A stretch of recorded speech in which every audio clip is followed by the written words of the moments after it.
Hello everyone. आज हम discuss कर रहे हैं फिजिक्स पेपर ऑफ नीट 2025 का। हमारा क्वेश्चन जो है वो है चैप्टर फ्रॉम सर्कुलर मोशन और टॉपिक है वर्टिकल सर्कुलर मोशन। ठीक है, क्वेश्चन को एक बार रीड कर लेते हैं। तो वी हैव बॉब जिसका मास m है, उसके लाइट स्ट्रिंग l लेंथ से उसको कनेक्ट किया हुआ है और इसको एक हॉरिजॉन्टल वेलोसिटी v नॉट दिया है। ठीक है, this horizontal velocity is not sufficient enough to complete the circle. इसलिए यहाँ पर ये बोला है कि एट पी पॉइंट पे आने के बाद ये जो पार्टिकल है जो थीटा एंगल पे बना रहा है, इट स्ट्रिंग जो हो जाती है वो क्या हो जाती है, स्लैक हो जाएगी। स्ट्रिंग स्लैक होने का मतलब है इनडायरेक्टली कि आपका जो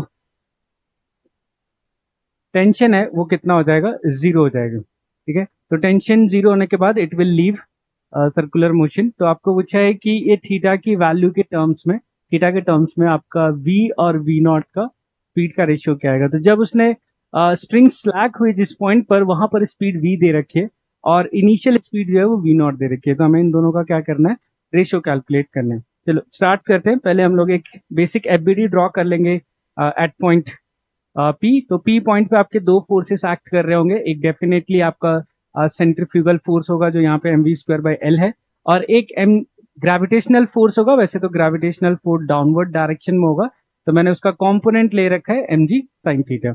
ठीक है, तो एम जी साइन थीटा इधर कंपोनेंट आ जाएगा अगर ये एंगल क्या है, थीटा है। और यहाँ पर एक टेंशन फोर्स भी आता है, बट क्योंकि ऐसा सवाल में मेंशन कर रखा है कि यहाँ पे टेंशन कितना है, जीरो, तो यहाँ पे टेंशन जीरो हो जाता है आपका। अब इस अगर टेंशन जीरो है तो हम बैलेंस कर सकते हैं force. At point P M G sine theta must भी इक्वल होना चाहिए M V square by L कर, और जहां से हमारे पास वी स्क्वायर की वैल्यू आ जाएगी, दैट इज द स्पीड जहां पर आपका टेंशन क्या हुआ, जीरो हो गया।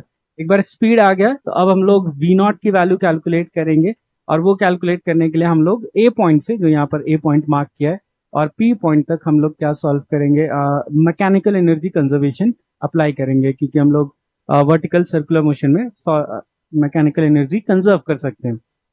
ओके, तो mechanical energy at A equal to mechanical energy at P. तो this is kinetic energy at A, potential energy at A. तो पोटेंशियल एनर्जी एट ए हम लोग जीरो ले रहे हैं as a reference.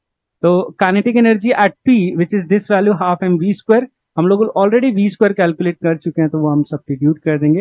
And potential energy लिखने के लिए थोड़ा केयरफुल रहना पड़ेगा। पोटेंशियल एनर्जी लिखने के लिए हमें टोटल हाइट चाहिए होगी। तो आप नोटिस करोगे ए से पी तक की जो हाइट है, तो अगर ये वाली ए लाइन है, ये अगर आपकी पी लाइन है, तो ये वाली जो पूरी हाइट होगी वो होगा L plus L sine theta. ठीक है, तो यहाँ पे एल है और ये एल साइन थीटा है, इतना हिस्सा।